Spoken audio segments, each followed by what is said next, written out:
रेवाड़ी में देर से ही सही प्रशासन की नींद टूटी और प्रशासन ने अतिक्रमण हटाओ अभियान के तहत कार्रवाई करते हुए शहर के बाईपास की ग्रीन बेल्ट पर किए हुए अवैध कब्जों पर जेसीबी चलवाई। लेकिन रसूखदार कब्जाधारियों पर प्रशासन ने कार्रवाई करने में हमदर्दी भी दिखाई। यह हैरान करने वाली बात यह कि सरकारी जमीन पर कब्जा करने वाले कुछ दबंग लोग किराए भी वसूल कर रहे हैं। बता दें कि शहर के बाईपास पर जगह जगह लोगों ने ग्रीन बेल्ट पर झुग्गी झोपड़ी, खोखे और बिल्डिंग मटेरियल डालकर अवैध कब्जा किया हुआ है और कुछ दबंग लोगों ने सरकारी ज़मीन पर कब्जा करने के साथ ही वहां ज़मीन किराए पर भी दी हुई है। लेकिन हद तो ये है कि वर्षों से लोगों ने अवैध कब्जा किया हुआ है और अब जाकर अधिकारियों की नींद टूटी है। इस व्यक्ति ने भी ग्रीन बेल्ट पर बिल्डिंग मटेरियल डालकर कब्जा किया हुआ था। पूछा गया कि सरकारी जमीन पर कब्जा क्यों किया हुआ है तो बोला 3000 रुपये किराया अदा करता हूँ। मेरा सोनू है। सोनू जी, आपने यहाँ पे हुड्डा की जमीन के ऊपर दुकान कर रखी है, इसका किराया कौन ले रहा है? बबली ले रहा है। कौन है बबली? है वो है बुला, कौन है बबली? है नंबर दे उसको, पता नहीं नंबर तो ले। कितना किराया ले रहा है ये? वो ले रहा है जी 3000 रुपये। 3000 रुपये महीने के? कितनी जगह के? ये तो जिसमें रखी बल्ली बल्ली, ये सब आपकी है बल्ली वगैरह? अब सवाल ये कि हरियाणा शहरी विकास प्राधिकरण की ज़मीन पर किराया कौन वसूल कर रहा है और पैसे किस किस के पास जा रहे हैं।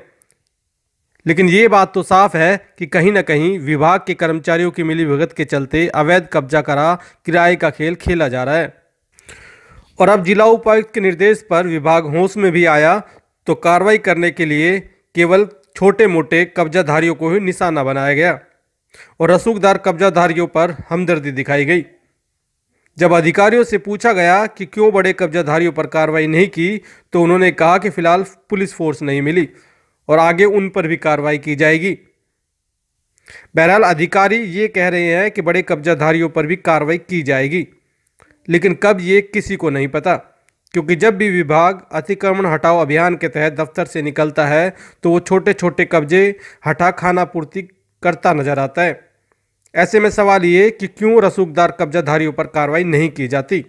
हमने इनको एक हफ्ते से सबको पर्सनली जा के दुकान वालों को जो इलीगल खोखे बैठे हैं, रेडियां हैं, जो रात के टाइम जहाँ पे शरारती तत्व भी आते हैं, डीसी साहब ने भी कल इसका संज्ञान लिया था और डीसी साहब, सिटी मजिस्ट्रेट, एडीसी साहब, स्टेट ऑफिसर, डीटीपी, ये सब की जो है ना विजिट हुई है और उसके अंदर ये फाइनल हो गया था कि मास्टर रोड्स को हम सबसे पहले अतिक्रमण से ना दूर करेंगे।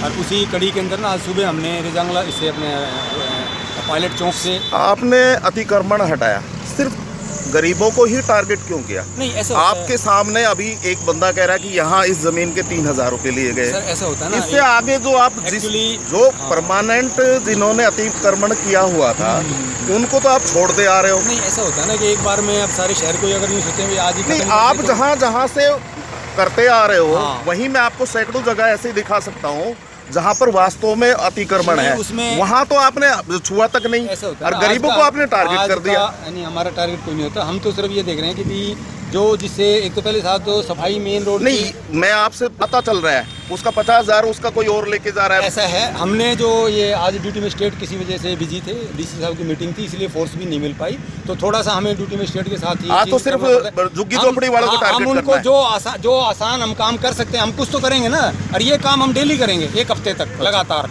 मैं आपसे ये पूछ रहा हूँ परमानेंट लोगों को जिससे आपके अवैध कब्जे किए उनको कब टारगेट कर रहे हो? जो आज का हमारा मैनिफेस्टो यही था कि आज हम जो जितने डीसी साहब जो काम बता के गए थे भाई ग्रीन बेल्ट के अंदर जो लोग बैठे हुए हैं तो उनको भी तो अब मैं उन्हीं की बात कर रहा हूँ जो आपके जो जिससे आपको काफी अर्निंग कर रहे हैं लोग। हाँ, तो सुनो, अब जब शुरू किया है मुहिम तो 1 महीना तो हमने 1 महीने का टारगेट लेके चल रहे हैं कि पहले मास्टर रोड को साफ करेंगे फिर इंटरनल रोड्स पे भी जाएंगे। सर